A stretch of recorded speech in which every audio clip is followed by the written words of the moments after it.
अपनी जिंदगी में ब्रह्म तेज को लेकर पैदा हुआ, पर जैसे जैसे उसकी मन बुद्धि बनी और संसार जिंदगी में आया तो उसने ब्रह्मत्व को नष्ट करता हुआ चला गया, उसका चेहरा बुझ गया। पर उसको दोबारा प्राप्त कर सकता है आदमी। आप भागवत पढ़ो रोज, है ना, 4 पेज 5 पेज 10 पेज पढ़ो, जब तक खत्म नहीं होती साल भर में पढ़ो, खत्म हो जाए दोबारा शुरू कर देना। तो आप देखिए धीरे धीरे जो शब्दावली, ये भगवान की बातें और सब उपदेश सब आएगा ना, ये अमृत है, दिव्य है, और मनुष्य को ब्रह्मत्व की प्राप्ति को प्रदान करेगा। गोविंद जय जय मेरो गोपाल जय जय, गोविंद जय जय मेरो गोपाल जय जय, राधा रमण हरि गोविंद जय जय, राधा रमण गोविंद जय जय। बहुत धनी और ज्ञानवान आत्मदेव ब्राह्मण, उसकी पत्नी धुंधली जो बड़ी सुंदरी और घर कार्य को करने में कुशल। तो एक दिन आत्मदेव के मन में तृष्णा आ गई, उसने कहा कि सब कुछ है पर पुत्र नहीं है, तो मेरा ज्ञान मेरा धन दूसरे के पुत्र लूट के ले जाएंगे। उसके अंदर जो है वो अज्ञान की स्थिति आ गई, अविद्या की। उस आत्मदेव वो वेद, सर्व वेद विशारद, सारे वेदों को जानने वाला था, परंतु वो शिक्षा को अपने ऊपर ही लागू नहीं कर पाया। तो उन्होंने कहा कि पुत्र हो, पुत्र नहीं हुआ तो उन्होंने कहा कि पुत्री हो जाए, तो न पुत्र हो न विवाह पुत्री, पुत्री भी नहीं हुई। निराश होकर जंगल में चला गया, वहाँ पे प्राण त्यागने वाला है, तो फिर जिंदगी से मोह आ गया, जल पी लिया, प्राण बच गए। उसी समय एक साधु वहाँ से जा रहे थे, उनका ध्यान खींचने के लिए आत्मदेव रोया। साधु ने आके पूछा कि भैया पुरुष होकर रोते हो तो कहते चिंता बली ऐसी, बहुत बड़ी चिंता होगी। तो उन्होंने कहा महाराज मैं क्या बताऊं, मुझको लगता है मेरे सारे पाप इकट्ठे हो गए आ गए, सब कुछ मेरे पास में है परंतु पुत्र नहीं है। तो पुत्र नहीं है तो उस घर में उस वंश का क्या हो, उस ज्ञान का क्या हो, उस धन का क्या हो, है ना। धिक जीवितम प्रजाहीनम, मैं अपनी जिंदगी को धिक्कार करता हूँ। आप देखिए कि जिंदगी में आदमी सब कुछ करना चाहता है कि मैंने इसमें पानी दिया तो पेड़ फल दे, यो मया रोपितो वृक्षः सोऽपि बन्ध्यत्वमाश्रये। पेड़ तो है आंगन में महाराज, परंतु फल नहीं आता, पानी देता हूं। बाल्यते या मया धेनु सोऽपि सा बन्ध्या सर्वथा भवेत्। गैया है, उसको भोजन कराता हूं पर बछड़ा नहीं देती। मेरे भी पुत्र नहीं हो रहा, कुछ अंकुरित नहीं हो रहा। तो आदमी कहता है मैंने ये स्थिति बनाई तो इस स्थिति में से ये स्थिति तो निकलनी चाहिए, पर जरूरी नहीं निकले।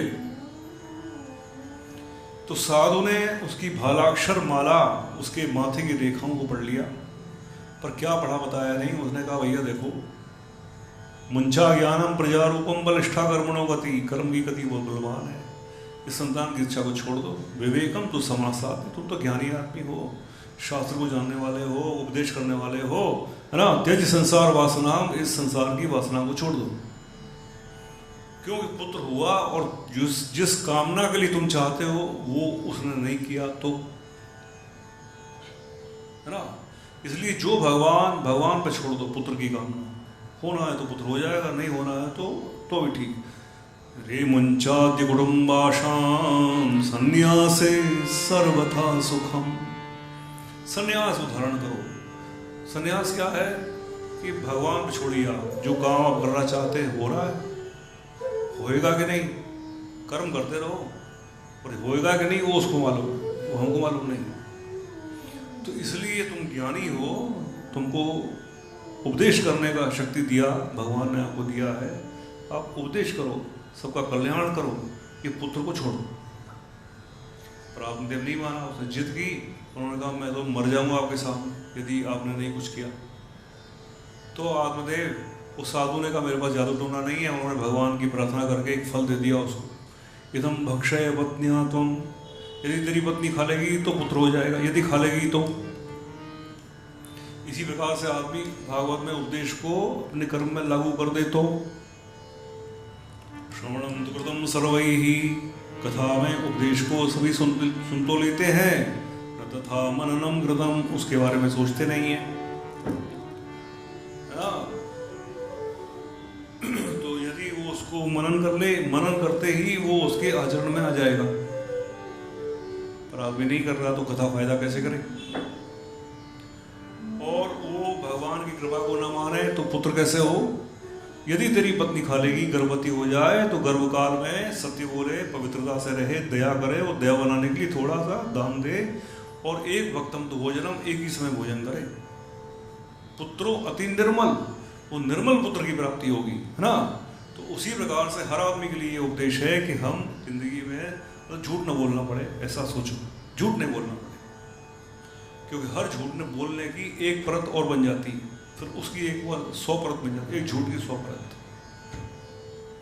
तो सत्यम शौचम दया दानम एक वक्तम तो भोजनम, सच बोले गर्भकाल में तुम्हारी स्त्री, और सब लोग पवित्रता से रहे और दया रखें और दया बनाने के लिए थोड़ा दान दें और थोड़ा कम खाएं, तो आज का दिन अच्छा और कल का दिन और अच्छा। राधे राधे, जय जय श्री राधे।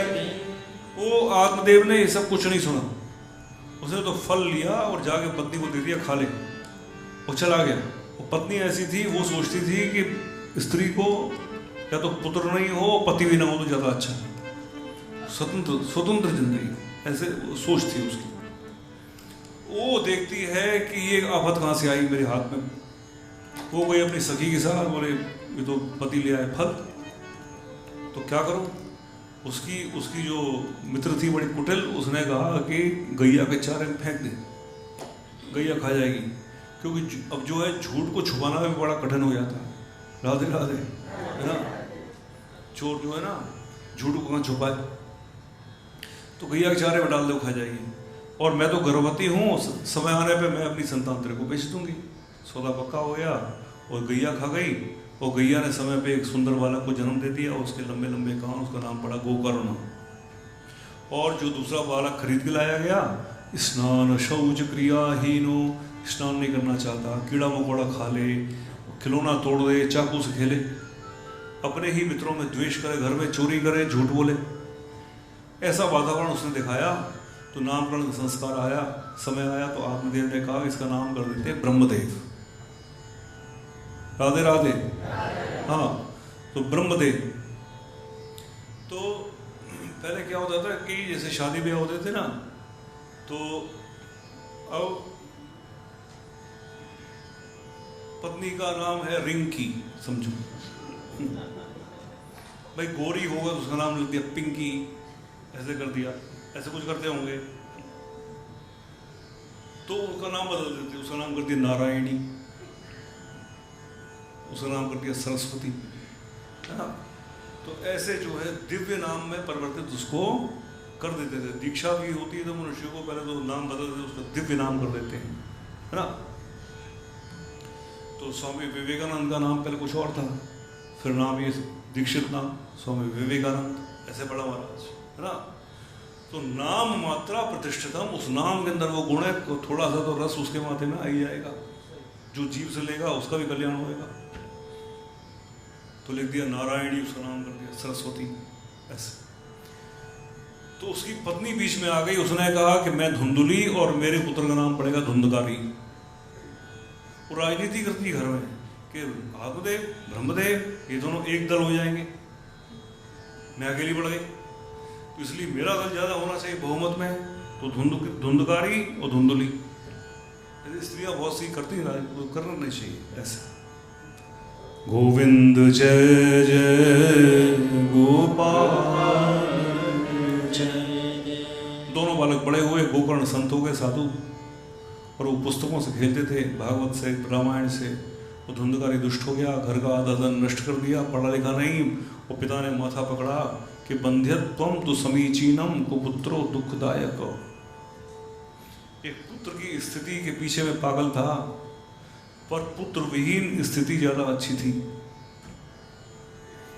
कुपुत्रो, ये तो झंझट हो गया, इसको कैसे संभालूं, यही मेरे ज्ञान को नष्ट करेगा और यही धन को नष्ट कर रहा है। तुम्हारा माथा पकड़ा उसने उस ऐसे समय में, और उनके दूसरे पुत्र आ गए गोकर्ण जी। उन्होंने कहा क्या हुआ, बोले तुम्हारा भाई देखो कैसा हो गया। तो क्या करूं? तो गोकर्ण जी ने कहा मैं आपको उपदेश सुनाता हूँ, साधुओं से सुने हुए। तो 2 श्लोक में बढ़िया उन्होंने उपदेश सुना है अपने पिताजी को। देहे स्थिवांसरुधरे भिमति त्यजत्वं जाया सुखादिषु सदा ममतां विमुञ्च पश्यानिशं जगदिदं क्षणभङ्गनिष्ठं वैराग्यरागरसिको भवभक्तिनिष्ठः। पिताजी हड्डी मांस खून का पुतला है शरीर, ये धंस रही धरती, इसके ऊपर मैं मेरी का झंडा मत लगाओ, मेरा पुत्र। इस जिंदगी से आप संबंध करिए, पर समझ लो अंदर से भूमि जो है ना सरक रही है, ये ध्यान के संबंध करना। और आप तो देखिए अब जिंदगी भर आपने जोड़ा, अब छोड़ने का समय है। वैराग्य राग रसिको, इन बातों को छोड़ दो कि ये अच्छा है कि ये बुरा है, इन बातों को छोड़ दो। धर्मम भजस्व सततम त्यज लोक धर्मान। लोग क्या कह रहे हैं कि पिताजी इतने विद्वान और लड़का मूर्ख धुंधकारी। ये बात कष्ट दे रही है आप पिताजी, लोग क्या कह रहे हैं छोड़ दो। अब आप अपने हृदय में विराजमान भगवान गोविंद राधा गोविंद की सेवा में आ जाओ। सेवस्व साधु पुरुषां जहि काम तृष्णाम। वो भगवत सेवा में मन लगे, इसलिए भक्तों की मंडली में जाकर बैठो। इष्ट मिले और मन मिले, मिले भजन रसरीति, मिलिए ताहि निसंकु है, तिन सो करिए प्रीत। पिताजी जहाँ पे भक्त लोग तिलक लगाते हो, कंठी माला पहनते हो, जाप करते हो, भगवान की बातें उनके बीच में जाकर बैठो, तो आपकी भक्ति जो है ना उसको शक्ति की प्राप्ति होगी। विरोधियों के संग में बैठो, या भगवान के बारे में पूछे कि भगवान है कि नहीं, जहाँ भगवान की निंदा करते हैं, उटपटांग बातें होती है, पलट वहाँ न चाहिए जिन सो उपजे कुबुद्ध, सतसंगति में जाए के मन को कीजे शुद्ध। पलट वहाँ नहीं चाहिए मन को करे कुबुद्ध। केवल वो रावण उस समुद्र के पड़ोस में आगे बैठ गया तो उस समुद्र की महिमा घट गई। संग से जो है वो समुद्र भी दूषित हो गया, रावण उसके साथ जाकर नहीं बैठना चाहिए। तो उन्होंने कहा कि जाओ भक्तों के साथ बैठो।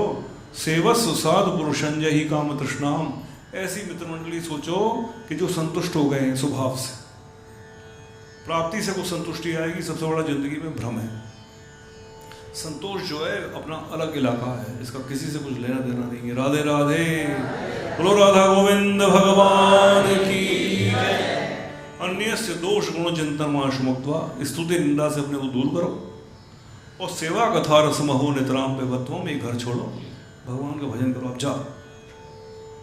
अब जो है आत्मदेव को बड़ी अच्छी समझ में बात आ गई, क्योंकि समय आ गया था। समय से ही बात सिद्ध होती। उन्होंने घर छोड़ा, जाके किसी आश्रम तीर्थ में कहीं रहते थे। नियतम दशमस्य पाठात, श्रीमद् भागवत के 10वें स्कंद में भगवान की लीलाओं का ही पाठ करते थे, बाकी उपदेश खंड को वो नहीं पढ़ते थे, है ना। तो गिरिराज जी में एक महात्मा थे, तो उनको पूरे 18,000 श्लोक याद थे ऐसे गले में, है ना।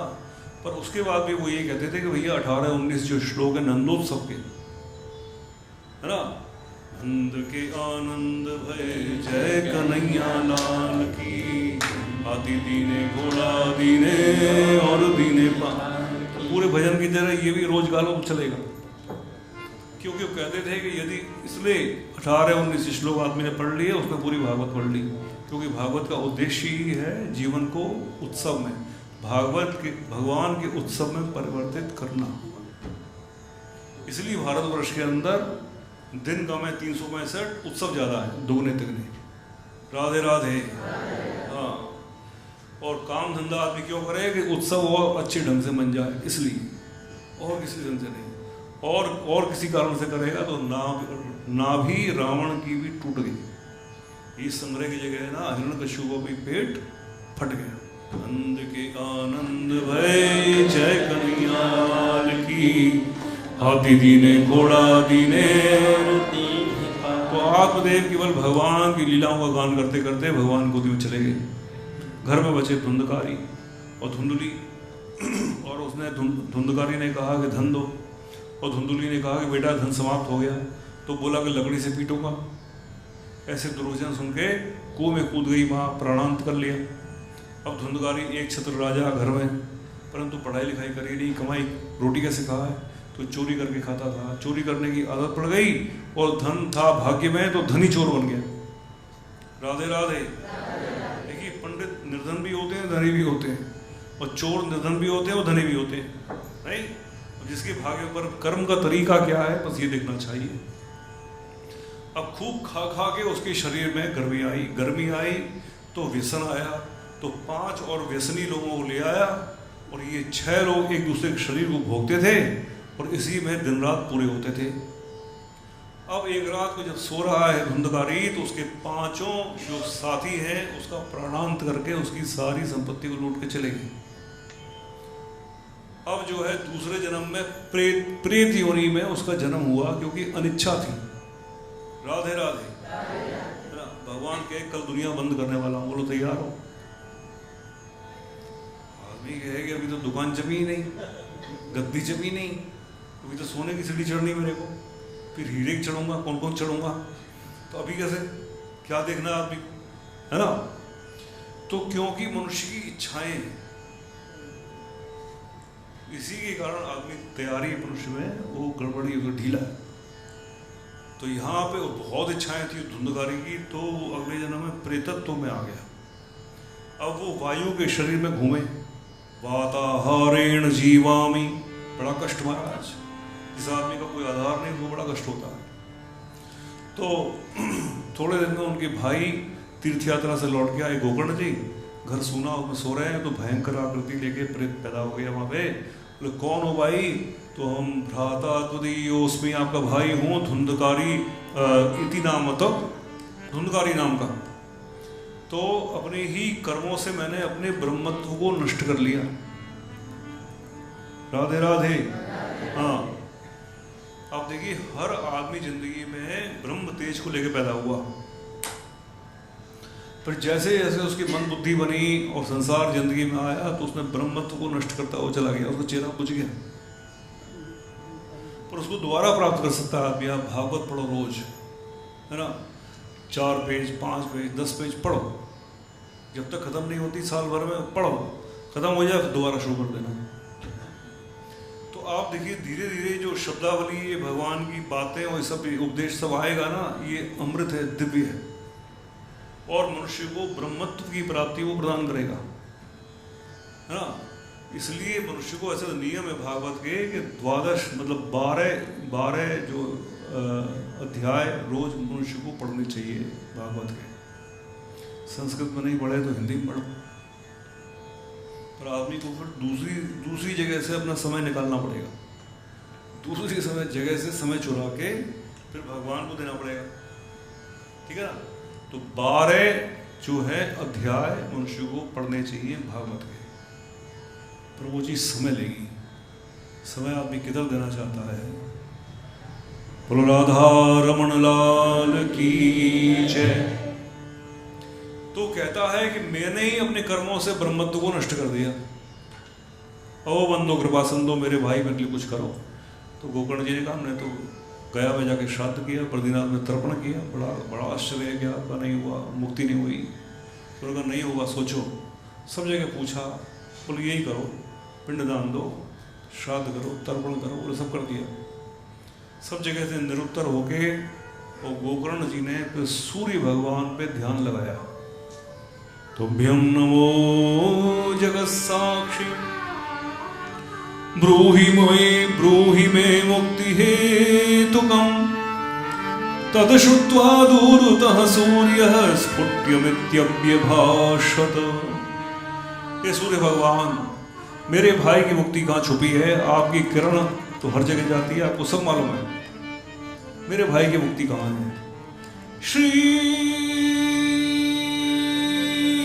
श्रीमद्भागवतान् मुक्तिः सप्ताहं वाचनं कुरु इति सूर्यवचः सर्वैः धर्मरूपं तु विश्रुतम्। सूर्य भगवान ने कहा कि आपके भाई की मुक्ति जो है श्रीमद् भागवती कथा के सुनने से होगी, भागवत कथा करो। गोकर्ण जी झट घर में आ गए, जाके उन्होंने पोथी खोली भागवत और कथा बोलने लगे, है ना। बोलने लगे महाराज सब कथा को सुनने के लिए आए, और उसमें जो है वो प्रेत भी आ गया। राधे राधे। वो प्रेत भी आ गया। अब जो प्रेत भी आ गया तो कथा सुनता है अपनी मुक्ति की कामना के लिए। एक खाली बांस पड़ा था 7 गांठ वाला, उसके छेद में प्रविष्ट होकर सुनता है। गोविंद जय जय गोपाल जय जय राधा रमण हरि गोविंद जय। तो प्रेत अपनी मुक्ति के लिए कथा सुनता है। प्रथम की कथा समाप्त हुई तो प्रथम गांठ उस बांस की फट गई, और 7वें दिन 7वीं फट गई, और 7 जन्मों तक जो उसके कर्म उसको प्रभावित करते, उनके 7 जन्मों के प्रभाव से धुंधकारी मुक्त हो गया। धन्या भागवती वार्ता प्रेत पीड़ा विनाशिनी, सत्ता हो भी तथा धन्य कृष्ण लोक फलप्रदः। ये भागवती कथा धन्य है जो भगवान कृष्ण को विराजमान करती है मनुष्य के मन में, और उसकी प्रेत पीड़ा मतलब उसकी भटकन को मिटा देती है। बोलो भागवत भगवान की जय। कितने में देखा कि भगवान के दूत आए और उन्होंने कहा कि आपके लिए यान भेजा है भगवान ने, भगवान के लोग चलो। तो गोकर्ण जी ने कहा कि सभी ने कथा सुनी है, सबको ले जाओ। तो उन्होंने कहा नहीं, सबने कथा सुनी पर मुक्ति की कामना के लिए आपके भाई ने ही सुना। तो मुक्ति तो किससे मुक्ति चाहिए आदमी को? तो कथा जब आप सुन रहे हो तो अपने माथे पे लिख दो, हे भगवान मेरे को काम क्रोध मद लोभ मोह से मुक्त करो। राधे राधे। हाँ, अपने माथे पे लिख लो, अपने आप मन में, काम क्रोध मद लोभ निवारो, काम क्रोध मद लोभ निवारो। यही मुक्ति है बस। बाकी तो इस धरती के लिए बना है आदमी, यही रहेगा और कहाँ जाएगा। तो सभी प्राणियों ने अपने माथे पे लिख दिया, और भगवान ने बड़ा यान भेजा, उस पर विराजमान होकर सभी भगवान के धाम को चले गए। मतलब चिंतन में से आप सोचिए कि काम क्रोध मद लोभ मोह यदि निकल जाए, ये ऐसी चीजें हैं जो बचपने से लेके वृद्धावस्था तक मनुष्य को नहीं छोड़ती। लोभी बालक भी है और वृद्ध भी है, शरीर भी उसका निर्बल हो जाए और वहाँ पे महाराज वो मरने की शैया पे भी आ जाए, फिर भी लोभ नहीं छोड़ता उसको, है ना। लोभ नहीं। जैसे तुलसीदास जी ने कहा कि जिस प्रकार से कामी पुरुष को स्त्री की याद आती है, जिस प्रकार से लोभी जो है मरते समय भी 4 बातें और गिनना चाहता है, उसी प्रकार से मेरा लोभ लग जाए आपके नाम को गिनने के लिए। तुलसीदास जी ने कहा, हाँ, कामी नारी प्यारी जिम, लोभी है प्रिय जिमी दाम, है ना। उसी प्रकार से आकर्षण मुझे आप में भगवान लग जाए। तो बचपन से वृद्धावस्था तक ये सब बेकार मनुष्य को नहीं छोड़ते, पर ये छोड़ जाए तो आप सोचिए आपकी सोच की जो स्तर है वो क्या हो जाएगा। गोविंद जय जय मेरो गोपाल जय